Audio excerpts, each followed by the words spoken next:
What if the gods accused you of stealing the most powerful weapon in existence before you even knew who you really were?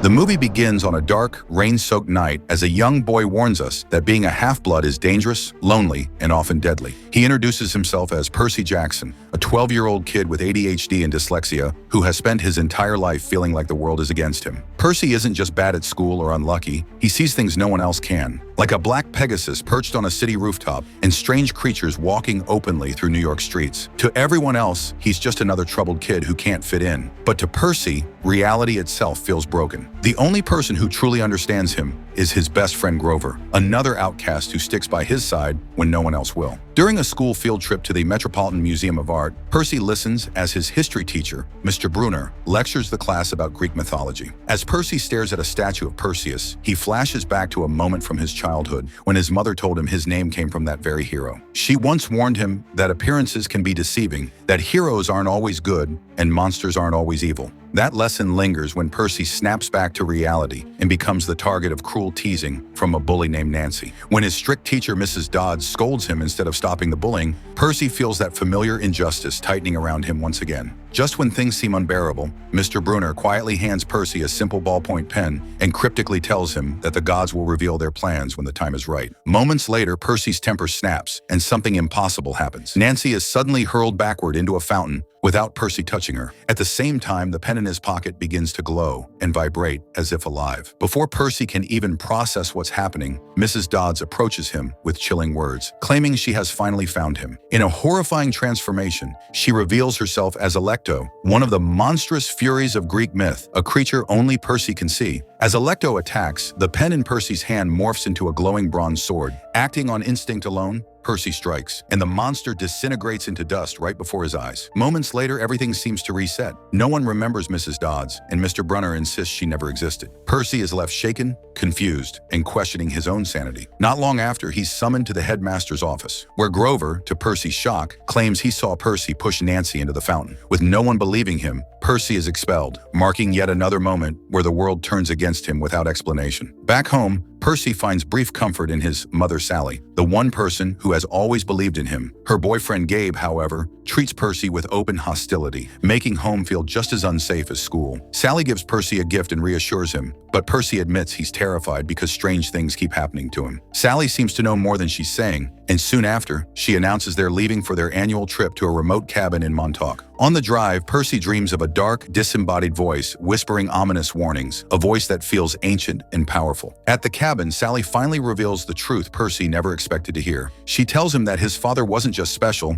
he was a god. Greek myths, she explains, are real, and Percy is a demigod, half mortal and half divine. Worse still, demigods attract monsters as they grow older, creatures determined to kill them before they become too powerful. Percy refuses to believe it, insisting something must simply be wrong with his brain. But his denial is shattered when Grover arrives in a panic, revealing his true form as a satyr with goat legs and warning that danger is already on its way. As the three flee towards safety, Grover explains that he's been Percy's protector all along and that Percy was expelled to save his life. Their destination is Camp Half-Blood, the only safe haven for demigods. Before they can reach it, a violent storm erupts and a terrifying minotaur bursts from the darkness, ramming their car and forcing them off the road. In a desperate act of love, Sally distracts the monster, buying Percy time to escape. From a distance, Percy watches in horror as the minotaur lifts his mother into the air, and she disintegrates into dust, seemingly killed before his eyes. Overcome with grief and rage, Percy draws the glowing sword once more and attacks the beast. Though outmatched, he manages to break off one of its horns and drive it into the minotaur's skull, killing it in a final burst of dust. Exhausted and broken, Percy collapses and later awakens at Camp Half-Blood. There, he meets Chiron, revealed to be a centaur and the true form of Mr. Brunner. Percy passes out again, and when he finally awakens, the weight of everything he's seen crashes down on him.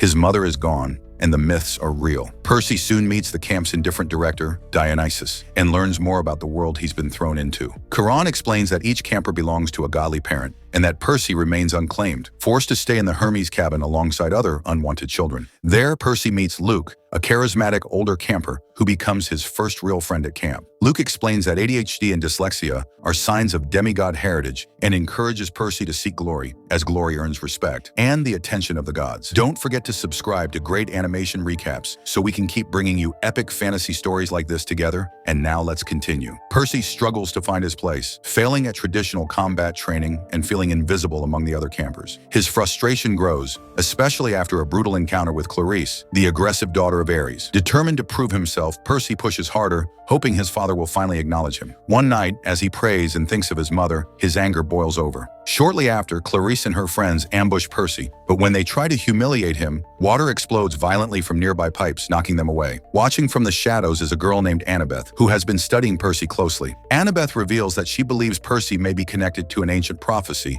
and wants him on her Capture the Flag team. During the game, chaos erupts as Percy faces Clarice again and is driven toward a nearby river. The moment he touches the water, something incredible happens. His wounds heal instantly, and power surges through him. As the battle ends, a glowing trident appears above Percy's head, marking him as the son of Poseidon. The camp is stunned, and Percy learns he is one of the forbidden children of the big three gods. Quran explains that Zeus's master bolt has been stolen and that war is brewing between the gods. Zeus believes Percy is the thief, and unless the bolt is returned before the summer solstice, Olympus will descend into chaos, destroying the mortal world. Percy refuses to help his absent father, but Grover reveals a truth that changes everything. Percy's mother is alive, trapped in the underworld. Faced with the chance to save her, Percy accepts the quest. A prophecy from the oracle warns him he will be betrayed by a friend and fail to save what matters most, casting a shadow over everything that follows. Percy chooses Annabeth and Grover as his companions, trusting them despite the prophecy. Before leaving, Luke gives Percy a pair of magical winged shoes, a gift that seems generous but unsettling. As they travel west, the trio encounters monsters drawn to Percy's power. On a bus ride, they are confronted by Alecto once again, who offers Annabeth a deal to surrender Percy in exchange for safe passage. Annabeth refuses, destroying the Fury and proving her loyalty, for now. Deep in the woods, the group stumbles upon Auntie M's, a strange roadside diner filled with lifelike stone statues. Annabeth quickly realizes the horrifying truth. They are victims of Medusa. Inside, Medusa presents herself not as a monster, but as a victim of the gods' cruelty,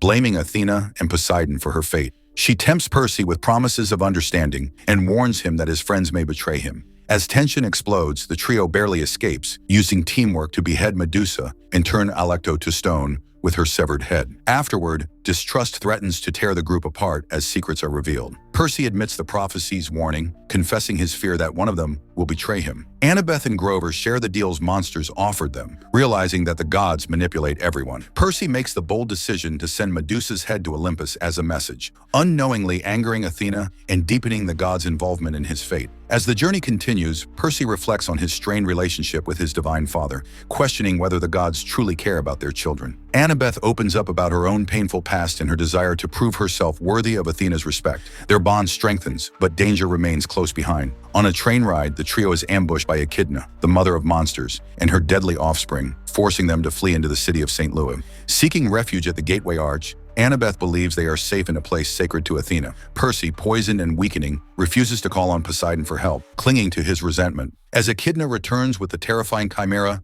Annabeth realizes Athena has turned against them, punishing her for her perceived arrogance. Trapped and outmatched, Percy makes a desperate stand, facing the monster alone. During the battle, Echidna tears open the structure beneath Percy, sending him plunging hundreds of feet toward the ground. From all perspectives, it looks like certain death. But instead of hitting the earth, Percy is caught by a massive surge of water that cushions his fall and carries him safely into the river below. Underwater, Percy meets a Nereid, a messenger of Poseidon, who tells him his father has been watching over him all along. As Percy realizes he can breathe underwater, a profound shift takes place. For the first time, he understands that his power is not a curse, but a part of who he is. Poseidon may be distant, but he has not abandoned him entirely. This moment marks Percy's transformation from a confused boy into a demigod, beginning to accept his destiny. The quest is far from over, and the prophecy still looms heavy over Percy's heart. Betrayal, loss, and impossible choices await him as the war of the gods draws closer. Each step west brings new dangers, and every decision carries consequences that could reshape both Olympus and the mortal world forever.